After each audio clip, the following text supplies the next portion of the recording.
Munnaye nga bw'omanyi ebya education bino tulina oludda olwa theology olwo lwa byaddiini n'olwa secular.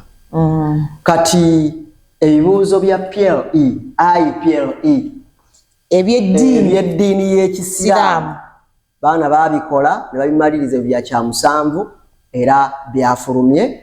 Mu kufuluma kwabyo bwe mbadde mpitaayitamu wano ndabye nga bakoze bulungi nnyo subjects ezakoleddwa okusookera ddala eya fiqhi yakoleddwa bulungi nnyo, tarbiya nayo neddako ne lugha ne Quran. Twagala kwebaza abakoze obulungi. Top 10 female candidates abakoze obulungi batuwadde wano kuliko Muteesa Asira Abdallah, Nsubuga Hilali, that is Ariki Abdul Wahab n'abalala abagwa mu kkowe eryo. Then aba female abaana b'obuwala abakoze ebibuuzo ebirungi waliwo Amir Katudde, kuliko Nalubwama Sulayina, kuliko Saudiya Salim n'abalala abagwa mu kkowe erifaanaganako bwerityo.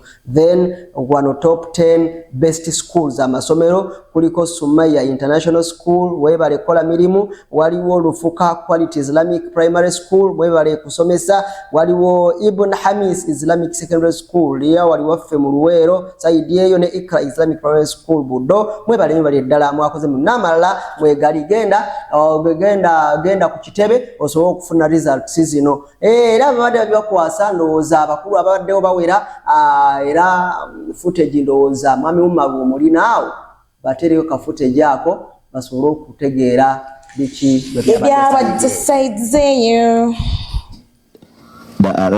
The second deputy mufti Sheikh Dr.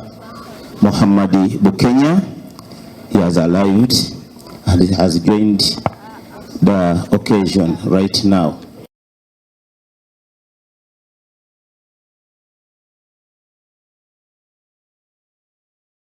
Best dance subject was fiqh with an average of 82.00%, followed by tarbiyah with an average of 77.03.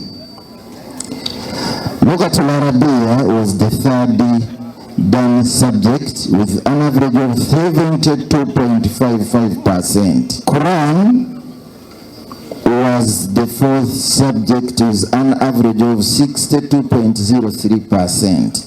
The following are the top 10 male candidates. Muteesa Asira Abdallah of Lufuka Quality Islamic Primary School, Wakiso Districts, ranked the first and the top male candidate in the whole country with an average of 99.50%.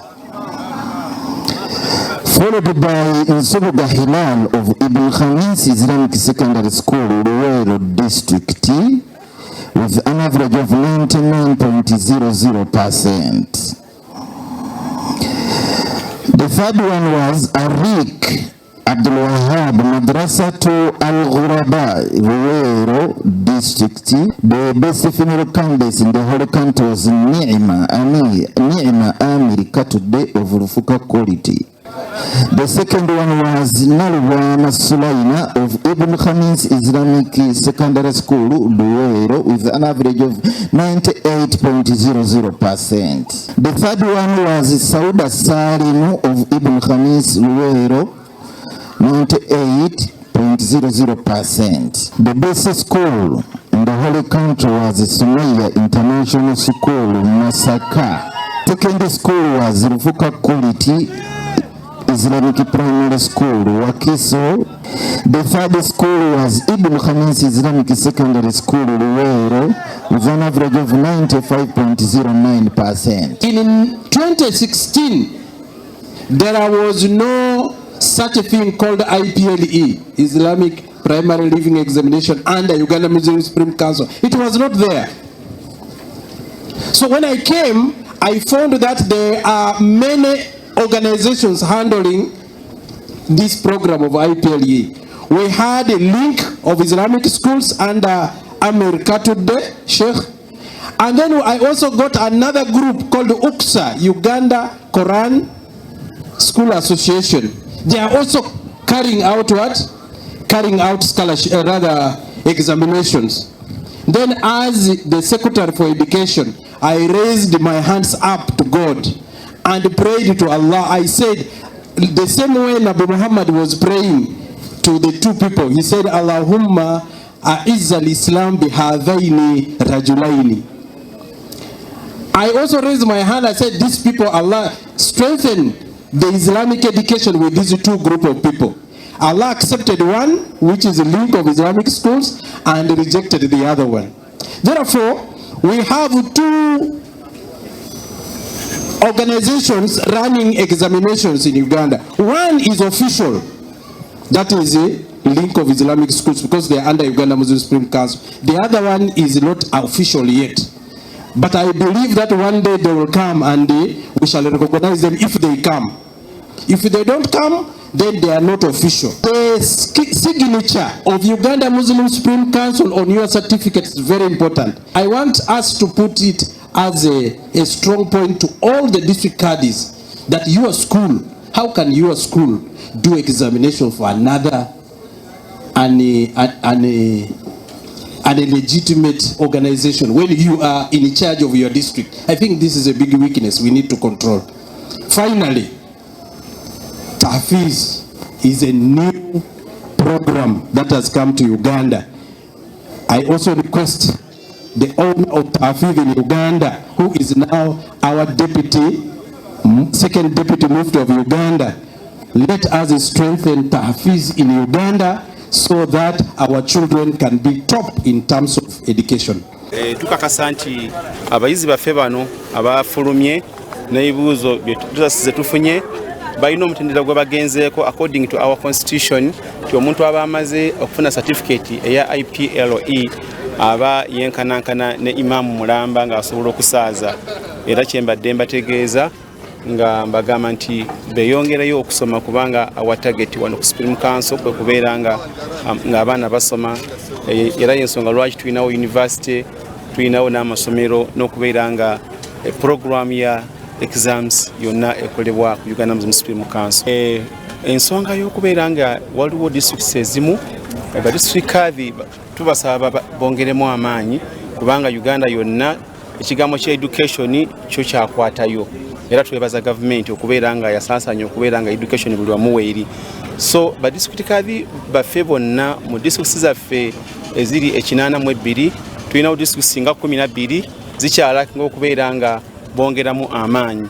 Era tubayina engenda mu conference wali bonna twabayise ba district kadhis okubeera nga tubakatiriza ku nsonga ya education naddala mu ggwanga lyaffe okutandika ku mwaka guno 2026. Ensonga yavudde okubeera nga abaana bakoze bubi ekitabo ekitukuvu lwa kukinyooma kubanga buli lwonyooma ekintu bulijjo wesanga nga kikubye kirenga bana abasamba omupiira gananyuma akatiimu gonna okulaba nga kamukubye. So kati Kurani yoffe mu ddiini yaffe kintu ekisookerwako ekyangu ennyo, naye amasomero agasinga obungi ganyooma nnyo subject eyo ne gassa essira. In fact ndoza n'ebirala mu secular ayinza okulaba ng'oli anyoomye pepa ya history ate nassa essira ku science. For example, nakola bulungi science wali ate wali nakola bubi. So ekyo kya butonde teabakiyisizaako amaaso mu bitegedde naye nga twagala okwozaayoza abaana bonna abatuse okukola ebyo. Omanye ekintu ky'okusoma eddiini si kintu kyangu. Bamu abasinga abantu bakulu bakuliridde emyaka naye n'eddiini yabalema okubanga ekola ki yabalema okubanga ebaako weetuusa. So baana abato naye nga balinako we batuuse yagamba nti kyekyo kiba kyekyo. Bayozaayoza ne tugamba nti kongula ti ne twebaza abasomesa mwebale butalekerera abaana, mwebale kufaayo ne mulaba nti abaana bakola ki batuukiriza ekyo kibalina okutuukiriza. Ate n'abazadde mwebale kufaayo kukuzzamu bwana amaanyi ne bamanya nti balina okusoma eddiini ebintu ne babikola ki babitegeera nga bwe balina okukola kikubanga babitegeera. Naye nga tuvuddeawo tujja bajukiza nti emabegako awo ebintu by'okudenomina